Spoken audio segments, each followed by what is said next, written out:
Shalom.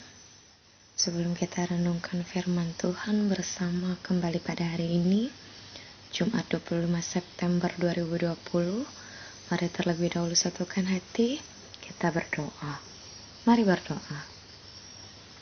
Allah Bapa kami dalam Kristus Yesus, terima kasih atas nafas hidup yang masih Engkau percayakan bagi kami lagi hari ini.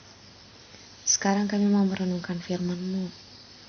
Urapi kami sekalian dengan kuasa Roh Kudus-Mu sehingga kami mampu untuk mengerti lebih-lebih melakukan sabda-Mu ya Tuhan. Dalam nama Tuhan Yesus Kristus kami berdoa. Amin. Kisah Para Rasul pasal 13 ayat yang ke-32 sampai dengan ayat yang ke-41 di bawah judul Ke Antiokhia di Pisidia. Ayat yang ke-32. Dan kami sekarang memberitakan kabar kesukaan kepada kamu, yaitu bahwa janji yang diberikan kepada nenek moyang kita telah digenapi Allah kepada kita, keturunan mereka, dengan membangkitkan Yesus seperti yang ada tertulis dalam Mazmur kedua. Anakku engkau, aku telah memperanakan engkau pada hari ini. Allah telah membangkitkan dia dari antara orang mati dan ia tidak akan diserahkan kembali kepada kebinasaan. Hal itu dinyatakan oleh Tuhan dalam firman ini. Aku akan menggenapi kepadamu janji-janji yang kudus yang dapat dipercayai, yang telah kuberikan kepada Daud. Sebab itu, ia mengatakan dalam Mazmur yang lain, Engkau tidak akan membiarkan orang kudusmu melihat kebinasaan. Sebab Daud melakukan kehendak Allah pada zamannya, lalu ia mangkat dan dibaringkan di samping nenek moyangnya, dan ia memang diserahkan kepada kebinasaan. Tetapi Yesus yang dibangkitkan Allah tidak demikian. Jadi ketahuilah, hai saudara-saudara, oleh karena dialah maka diberitakan kepada kamu pengampunan dosa. Dan di dalam dialah setiap orang yang percaya memperoleh pembebasan dari segala dosa yang tidak dapat kamu peroleh dari hukum Musa.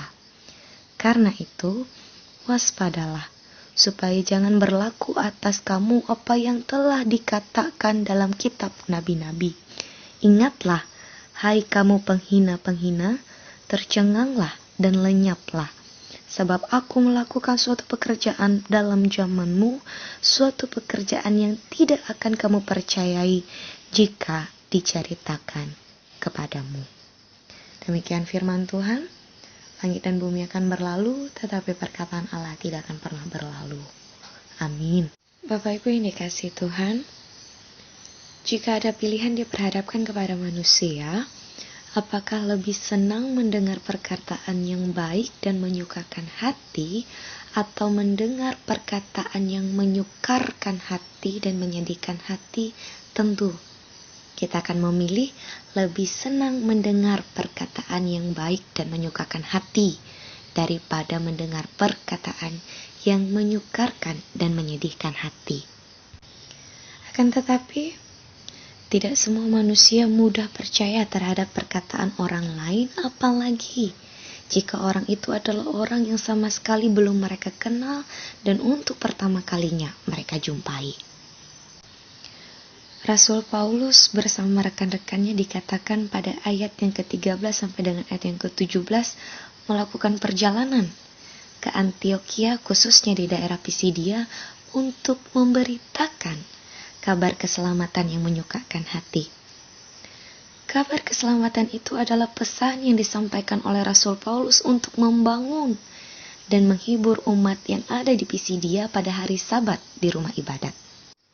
Tentu, pesan yang disampaikan itu adalah perkataan-perkataan yang baik yang menyukakan hati.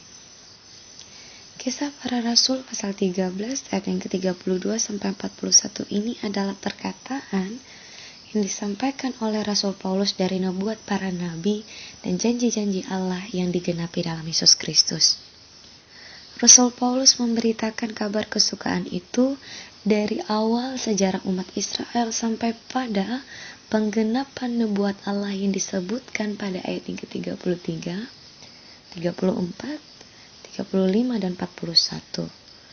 Dan pokok dari pemberitaan kabar kesukaan itu ialah pengampunan dan pembebasan manusia dari segala dosa yang hanya diperoleh dalam Yesus Kristus dan tidak didapatkan dari yang lain. Jadi, jika manusia bisa mendengarkan yang dikatakan oleh Allah, maka kesukaan itu akan didapatkan. Namun jika tidak, maka kebinasaan akan kembali menimpa mereka. Perkataan yang disampaikan oleh Rasul Paulus membuat penganut agama Yahudi yang takut akan Allah ingin terus dan terus mendengarkan berita kesukaan itu. Walaupun yang merupakan asli orang Yahudi tidaklah bersikap demikian. Namun sikap teladan yang diperlihatkan oleh Rasul Paulus dalam firman Tuhan bagi kita saat ini adalah setia dalam tanggung jawab memberitakan kabar kesukaan, dan perkataan-perkataan yang disampaikan adalah perkataan yang ingin selalu didengar dan dirindukan oleh banyak orang. Perkataan itu menumbuhkan rasa iman percaya manusia kepada Yesus Kristus. Dan bagaimana dengan kita saat ini? Sudahkah kita bertanggung jawab menjadi teladan dalam perkataan yang bisa membangun dan menggerakkan rasa iman percaya seseorang kepada Yesus Kristus? Semoga Tuhan memampukan kita untuk menjadi teladan dalam perkataan yang baik dan menyukakan hati untuk membangun rasa iman percaya mereka dalam Yesus Kristus. Amin. Mari sama-sama tundukkan kepala. Kita naikkan doa syafaat kita. Mari berdoa.